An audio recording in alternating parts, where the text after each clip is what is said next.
สุพรธรรมวงศ์เนาะซึ่งครูเคยใช้สินค้าหรือว่าผลิตภัณฑ์ของบริษัทสยามนิทรามานี้เกือบ4 ปีเนาะเป็นยังเชื่อว่าโบสิมโบลดโบราณโบเลิกเนาะก็คือว่าจิตใจก็คือว่าเอาจะฆ่ากันไปนี่เนาะคือว่าเป็นอันนี้เหตุผลเบื้องต้นที่ว่ามาใช้สินค้าของบริษัทสยามนิทรานี่ครับพระเจ้าเป็นทายาทเนาะเป็นคนที่ว่าหลายโลกบ่มันวันละโลกเลยเป็นวันละโลกเนาะวันจันทร์เป็นวันหนึ่งวันอังคารวันพุธพฤหัสเนาะแต่ว่าพญาติหลักๆที่ว่าตกทอดจากมรดกของพ่อของแม่เอาให้ก็คือเป็นป้างเนาะเป็นป้างนี่คือว่าเป็นพญาติอสูรตัวหนึ่งที่แบบติดตัวกันเลยเฮ็ดจังได๋ก็ถือว่าบ่อะไรเนาะรอดตายมากหลายเพื่อหลายครั้งหลายทีเนาะถ้าว่าไปใส่วัคซีนเพื่อวัคซีนแต่ละวัคซีนแต่ละตัวนี่นะที่เขาเจ้าป้องกันพยาธิแต่ละอันนี่นะนับตั้งแต่มื้อนั้นมาเป็นต้นไปถือว่าเขาเจ้าสักบ่ได้วัคซีนเมื่อเป็นนั้นแล้วแพ้วัคซีนเกือบตายเนาะเป็นมาตลอดตั้งแต่อายุตั้งแต่เกิดออกมาจนฮอด39 ปีหน้าบ้าวเขาจะคิดว่าหลานตายแหละเนาะมาเห็นมื้อนั้นตกใจ หน้าบ้าวตกใจเนาะก็เลยว่ามีมือหนึ่งออกจากห้องหมอมากับซอกๆซอยๆอยู่น่ะรอดแต่มันตายแล้วไปประมาณอีก3-4 เดือนข้างหน้าคือตัวเองก็สิบ่รอดล่ะคือสิตายคักแล้วก็ว่าซั่นเนาะก็เลยมีทางสังตูเนาะกับพี่แมวกับพี่เติ้ลเนาะตอนนั้นปารัตน์ในบ่ทันได้มาไปโฆษณาเรื่องเกี่ยวกับนี่แหละซุปเปอร์โฟแลกข้าพเจ้าบอกไล่เมื่อเลยบอกว่าเรื่องของน้ำมังคุดนี่มันบ่ดีดอกกินมาแล้วเนาะทางนี้ก็ซูซี่นิดหน่อยนึงเอานะจักหน่อยนึงให้ซิมเจาะนึงก็ไปนั่งซิมกาแฟอีกเนาะเครื่องจอกก็ไปนั่งซิมน้ำเพิ่น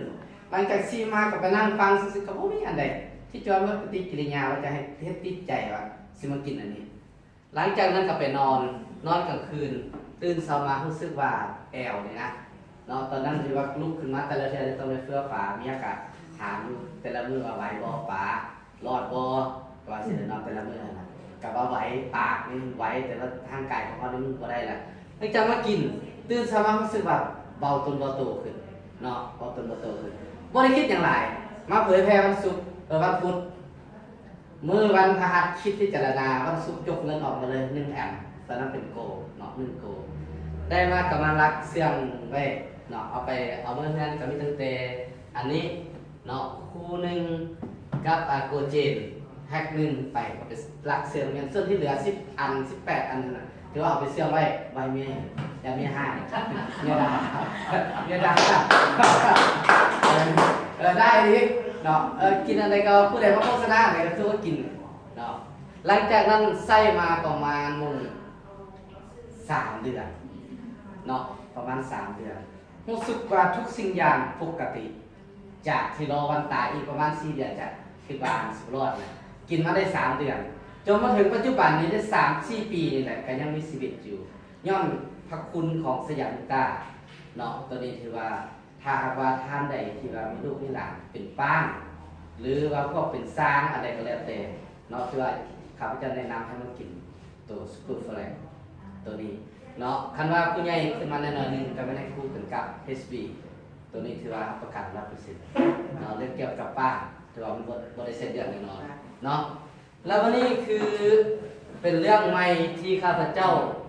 ได้มาพบอีกอันหนึ่งเนาะตัวนี้ถือว่าเป็นอันใหม่ตัวนี้มีมือหนึ่งข้าพเจ้าเป็นไอโดยบ่ฮู้สาเหตุไอแบบไอก้อนแห้งๆนะเนาะดอกเตอร์ไอเลยแบบที่ว่าแบบคันคอแล้วไอแบบกินอันใดเส้นกับบ่เซาเมื่อนั้นดึกประมาณบ่ายโมงไอมา4-5 มื้อกินหยังใส่กับบ่เซาเมื่อนั้นเราขึ้นไปขายตู้เย็นแล้วเห็นทุกโกกล่องหนึ่งก็เลยเอามากินจิ๊บค่อยจิ๊บไปเท่าหน่อยอันอาการที่ไอนะเนาะหายจนมาถึงทุกมื้อนี่เลยเศร้าเลยบ่เข้าใจกันเนาะถือว่าเศร้าเลยเป็นไอเนาะแล้ววันนี้คือสุดล่าสุดนี่หมู่ที่คนหนึ่งแล้วก็เป็นหน้าตาดีงามแต่ว่าเราเป็นโรคเขาว่าเป็นเลือดเหนียวที่ว่าขี่รถไปหน่อยนึงแล้วเป็นวินเป็นอย่างนั้นนะเนาะเมื่อนั้นพาขึ้นไปรักษาก่อนขึ้นรถเอาให้กินทุกโกนี่เนาะกินไปห้องรักษาบ่เป็นวินบ่เป็นอย่างครับกลับขึ้นมาก็มากินทุกโกกลับขึ้นมากับบ่มีหยังเกิดขึ้นถือว่าพวกเลือดเหนียว เนาะเลือดขุ่นพวกนี้พวกขึ้นรถเอาเนื้อที่ว่าไปใกล้ๆเนี่ยขึ้นรถขี่ล้างนี่นะเราวิ่นหัวน่ะถือว่ามันให้กินตัวนี้เลยเนาะรับประกันเนาะฉะนั้นถือว่าข้าพเจ้านี่ว่าเรื่องโรคเรื่องพยาธินี่ก็ถือว่าหลายอ่ะเนาะอยู่ได้ทุกมื้อนี่ก็ย้อนนี่แหละโฟแลกแน่แล้วก็ทั้ง HB เนาะ HB นี่เธอกินเป็นประจำเพราะว่าไปเตะบาสทุกมื้อเนาะตัวนี้นะถือว่าให้กิน